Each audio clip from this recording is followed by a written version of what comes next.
1 2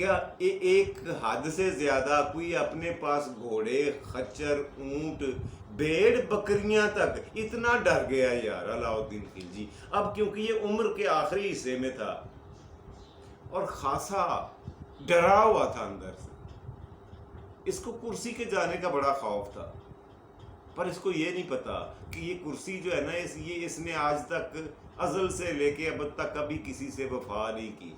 یہ ہمیشہ جانے کے لیے آتی ہے، ہو نہیں سکتا ایسا. آپ جو مرضی کر لو، اس نے ایک نہ ایک دن جانا ہے.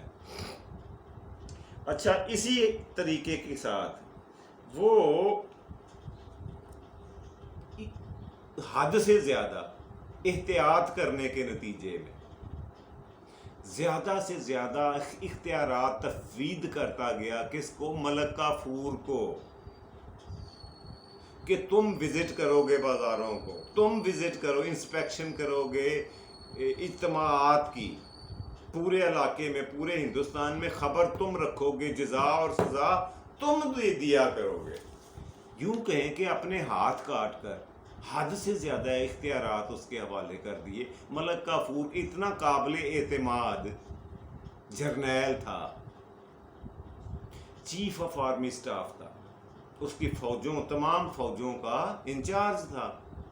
ایک ایک کر کے ایک کے بعد ایک حد سے زیادہ سارے اختیارات جو بادشاہ کے پاس ہونے چاہیے تھے وہ سارے ملک کافور کو منتقل ہوتے گئے. اور اب اس کی نیت میں فتور آیا ملک کافور کی. اس نے یہ سوچنا شروع کر دیا کہ معاملات حکومت اگر سارے میں نے چلانے ہیں تو پھر کرسی پہ بھی مجھے بٹھا دیں. ہے نا، بات تو ٹھیک سوچی ہے اس نے. ادھر بادشاہ سلامت جو جن کے پاس کرنے کو اور کچھ نہیں تھا، علاء الدین خلجی صاحب کے پاس کام تو کوئی رہا نہیں، اپنے پاس کوئی ذمہ داری، اپنی مصروفیت تو رکھی کوئی نہیں. شراب پہلے بھی پیتا تھا مگر اب اس نے ضرورت سے زیادہ شراب پینا شروع کر دی. ہر وقت شراب کے نشے میں دھت رہتا، اور جو ملک کافور اسے آ کے کہتا، جو بھی سیاہی کرے سفیدی کرے، بادشاہ سلامت اس کے اوپر مور لگا دیتا اپنی کہ ٹھیک ہے ایسا ہی کرو. یہاں تک کہ بادشاہ سلامت کے دو بڑے بیٹے جو جوان تھے علاء الدین خلجی کے، ملک کافور کے کہنے پر زندان میں، جیل خانے میں قید میں ڈال دیے گئے، اور اس پہ مہر اور دستخط کیے علاء الدین خلجی صاحب نے. اس نے یہ کہا کہ ان کی نیت اچھی نہیں ہے، ان کا کردار اچھا نہیں، جو کچھ اس نے کہا کان بھرے بادشاہ سلامت کے. بادشاہ سلامت نے اسے کبھی انکار کیا نہیں تھا. اس کا کوئی بات نہیں، it's okay, it's all right, انہیں دونوں پھڑ کے جیلے سٹو، انہیں دفاع کرو، پر ہم ایسا انہیں اچار پانا ہے. اب صحیح سمجھے تو موقع یہ تھا اس کے پاس، ملک کافور کے پاس. اس نے سوچا یہ کہ اب صحیح موقع ہے کہ میں تخت پر قابض ہو جاؤں. اب اس نے کیا کیا؟ بادشاہ سلامت کی شراب میں زہر مکس کر دیا. بادشاہ سلامت ہر وقت پیتے تھے، ایک کے بعد ایک پیک بے حساب پیتے تھے، اور یہی اس کے قریب بیٹھنے والا تھا. اس نے زہر منگوا کر شراب میں ڈالا تو بادشاہ سلامت شراب پیتے گئے اور سوتے گئے، اور پھر کبھی اٹھا نہیں. کیسا ہے؟ یہ تھا انجام علاء الدین خلجی صاحب کا. اور ملک کافور اس نے تخت پر بیٹھ کر اپنی بادشاہت کا اعلان کر دیا. اور اس کا نتیجہ کیا ہوا؟ کئی لوگوں نے اسے بادشاہ تسلیم کرنے سے انکار کر دیا. ادھر دکن میں وہ جو 3-4 بڑی ریاستیں تھیں، ایک گوالیار کی تھی، میں آپ کو لکھ کے دکھاتا ہوں.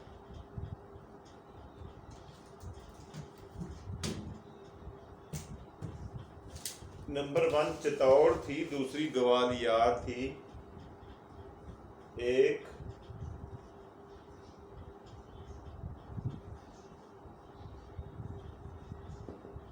یہ دو بہت بڑی ریاستیں تھیں جنہوں نے اپنی آزادی اور خود مختاری کا اعلان کر دیا.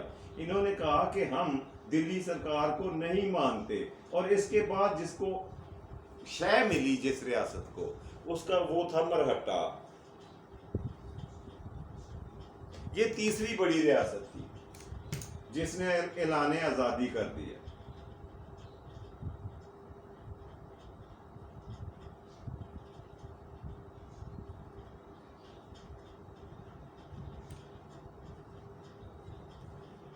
اب کیا ہوا؟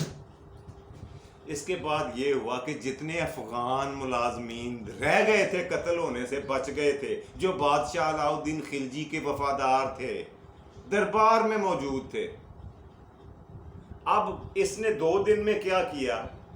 ملک کافور نے تخت پر بیٹھنے کے بعد اس نے سب سے پہلے یہ کیا کہ بادشاہ علاؤ الدین خلجی کے جو 2 بڑے بیٹے تھے جیل میں تھے، ان دونوں کی آنکھیں نکلوا دیں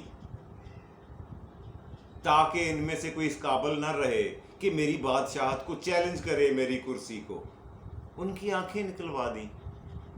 اور جو موقع پر موجود بادشاہ کے وفادار، علاؤ الدین خلجی کے وفادار افغانی تھے، انہوں نے پکڑ لی اوزار، کہاڑیاں، چھریاں، ٹوکے پکڑے اور ملک کافور کی بوٹی بوٹی کر دی. اس کی بوٹیاں کر کے چیلوں اور کبوں کو کھلا دیں.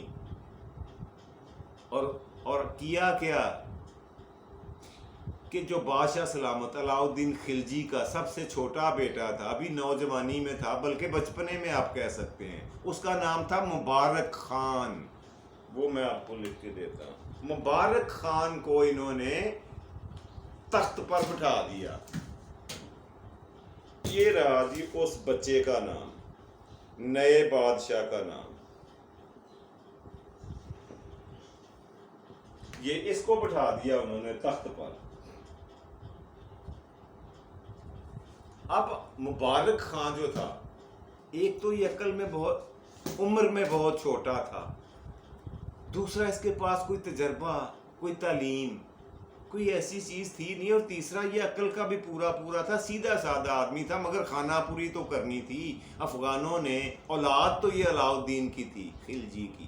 اس کو تخت پر بٹھا دیا. اس کے ساتھ پھر مبارک خان کے ساتھ کیا ہوا یہ کل آپ کی خدمت میں پیش کروں گا، اور کل ہم کوشش کریں گے کہ سم اپ کر دیں خلجی خاندان کو، اس لیے کہ آگے تغلق خاندان ہمارا ویٹ کر رہا ہے. تغلق 1320 میں ان کا زمانہ شروع ہو جاتا ہے ہندوستان میں، اس کو لینا ہے. لیکن کل پہلے اس کی کلوزنگ کر لیں. اس کا جو خلجی خاندان کا آخری بادشاہ تھا، اس کا نام تھا مبارک خان، جو انتہائی نوجوان تھا، خوبصورت تھا، پٹھان تھا، مگر نہ تجربہ کار، اور اس کے پاس کا ملک کافور جیسا جرنیل بھی کوئی نہیں تھا. اس کا پھر کیا بنا، اس کا انجام کیا ہوا، انشاءاللہ یہ کل بتاؤں گا. اور کل خلجی خاندان کا ہم چیپٹر کلوز کریں گے، باب بند کر دیں گے. ٹھیک ہے، یہاں پہ روک دیں اس لیے کہ ٹائم کافی ہو گیا. جی، پروگرام کا دوسرا اور مزیدار سیگمنٹ، آج کا لفظ. جی، آج کا لفظ جو میں آپ کے لیے لایا ہوں چن کے، وہ بہت ہی مزیدار، بہت ہی امپورٹنٹ ہے. آپ کی خدمت میں پیش کیے دیتا ہوں. یہ لفظ ہے جی،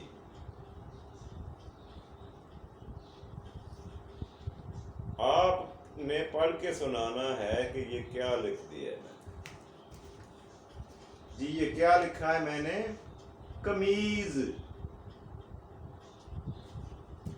یہی لفظ ہے نا، اسی طرح لکھتے ہیں نا. کتابوں میں آپ نے پڑھا بھی ہوگا، کتابوں میں، رسالوں میں، اخباروں میں اسی طرح لکھا ہوا ہوتا ہے، اور اس کو پڑھا بھی اسی طرح جاتا ہے، قمیض. یہ غلط ہے. یہ کیونکہ قرآنی لفظ ہے، اس کو تصحیح کر لیں، اس کو بدل لیں. میں آپ کو بتاتا ہوں اس میں ہم غلطی کیا کیے، اس میں ہم نے کیا غلطی کر دی ہوئی ہے. چلتے چلتے حضرت یوسف علیہ السلام سے متعلق قرآن پاک میں ایک سورہ مبارکہ ہے، سورۃ یوسف، اس میں یہ لفظ آیا ہے. یہ کمیز نہیں ہے، یہ جو آخری اس کا حرف ہے نا، یہ ضاد، اس پر سے یہ نقطہ اڑا دیں، یہ لیں جی، یہ اصل لفظ یہ ہے قمیص. لفظ کیا ہے؟ قمیص. آخر میں صاد ہے، ضاد نہیں ہے. اس امید ہے آپ سمجھ گئے ہوں گے، اور اگر سمجھ نہیں آئی تو مجھے کمنٹس میں بتا دیں، میں دوبارہ سمجھا دوں گا. یہ عربی کا لفظ ہے، قرآنک ورڈ ہے، قرآن پاک کا لفظ ہے، اس لیے اس کی تصحیح اور درستگی ضروری ہے. قمیض نہ کہا کریں. قمیض یہ کرتا جو ہم پہنتے ہیں. قمیض لکھنا، بولنا، پڑھنا چھوڑ دیں، قمیص کہا کریں، یعنی آخر میں حرف صاد بولا کریں. جی امید ہے آپ سمجھ گئے ہوں گے میں کیا کہنا چاہ رہا ہوں. جی پروگرام کا تیسرا آخری اور مزیدار سیگمنٹ، آج کی بات. جی آج کی بات جو میں آپ کے ڈسکس کرنے جا رہا ہوں وہ بڑی مزے کی ہے. بات یہ ہے کہ ہر کوئی انسان، ہم میں سے، آپ میں سے، وہ کتنا ہی برا کیوں نہ ہو نظر آنے میں، کتنا ہی گناہ گار کیوں نہ ہو، کوئی کتنا ہی گرا ہوا گناہ برا کیوں نہ ہو، اس میں کوئی نہ کوئی اچھائی اللہ سبحانہ تعالیٰ نے، خالق کائنات نے ضرور رکھی ہوئی ہوتی ہے، جو ہماری نظروں سے اوجھل ہوتی ہے، ہم نہیں دیکھ پاتے. اس لیے ہمیں یہ چاہیے کہ احتیاط سے کام لیں. کسی کے بارے میں، کسی شخصیت کے بارے میں، کسی شخص کے بارے میں قاضی یا جج نہ بنے. پتہ ہے کیوں؟ اگر کوئی ولی اللہ ہے نا آپ کو نظر آ رہا ہے، تو اس کا ایک ماضی بھی ہے جو ہماری نظروں سے اوجھل ہے. ہمیں نہیں پتا وہ کیسا تھا ماضی اس کا، یہ پہلے کیا ہوا کرتا تھا، اب کیا ہے. اور اگر کوئی آپ کو حد سے زیادہ گناہ گار نظر آ رہا ہے، دکھ رہا ہے، دکھائی دے رہا ہے، تو ہمیشہ یاد رکھیں کہ اس بندے کا ایک مستقبل بھی ہے جو ہماری نظروں سے اوجھل ہے، جس کے بارے میں ہم کچھ بھی نہیں جانتے. تو جانے انجانے میں کوئی ایسی حرکت نہ کریں، اس لیے کہ اللہ جو جانتا ہے، وہ اللہ پاک فرماتے ہیں انی اعلم ما لا تعلمون، جو میں جانتا ہوں نا وہ تم نہیں جانتے. اور یہ صحیح بجا طور پہ فرمایا ہے خالق کائنات نے کہ جو آج ولی ہے یہ ماضی میں کیا تھا یہ اللہ جانتا ہے، اور جو آج گناہ گار ہے، بدکار ہے، اس کا ایک مستقبل بھی ہے. وہ کل کو وہ کیا بن جائے، اللہ اسے سیدھے رستے پہ کب، کہاں اور کیسے لے آئے، یہ ہم نہیں جانتے.